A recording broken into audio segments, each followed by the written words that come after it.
आपके सामने, बिहार की जनता के सामने कमिट कर रहा हूं, जो कुछ भी मैं कमाऊंगा अगले 5 साल में, उसका 90%, कम से कम 90% जन स्वराज के इस अभियान के लिए डोनेट कर रहे हैं।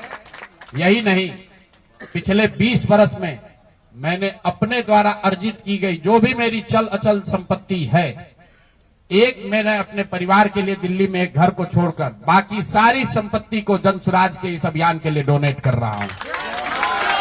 पैसे की वजह से बिहार की गरीब जनता का जो ये आशा है, ये रुकने नहीं दूंगा, चाहे इसके लिए जो कुछ भी करना पड़े। पैसे की वजह से ये अभियान रुकने वाला नहीं है। मैं फिर से दोहरा देता हूं, अगले 5 साल तक जो कुछ भी मेरी आमदनी होगी उसका कम से कम 90% मैं जन स्वराज के इस अभियान को चलाने के लिए दान करूंगा। और दूसरा, पिछले 20 वर्ष में जो कुछ भी मैंने कमाया है, मेरी जो चल अचल संपत्ति है, उसमें एक अपने परिवार के लिए घर को छोड़कर बाकी सब कुछ जरूरत के मुताबिक जन स्वराज को डोनेट कर दिया जाएगा। इसके साथ ही मैं आपके जरिए बिहार की जनता से, जन स्वराज से जुड़े हुए लोगों को ये आह्वान करना चाहता हूं, आप भी संकल्प लीजिए।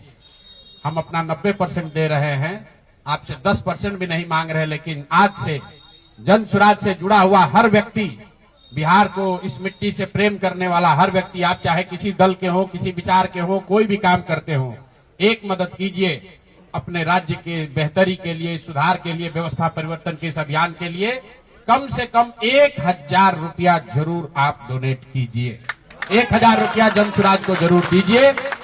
अगर आप बहुत गरीब हैं, आपके पास 1000 रुपया नहीं है, तो समाज से चंदा करके दीजिए। लेकिन अगर आप जन स्वराज में जुड़े हैं, जन स्वराज के इस प्रयास की सराहना करते हैं, तो सिर्फ YouTube पर कमेंट करने से नहीं होगा, सिर्फ धक्का करके मेरे से मिलने से नहीं होगा कि भैया हम आपके साथ हैं। अब 1000 रुपया का कंट्रीब्यूशन आपको करना है।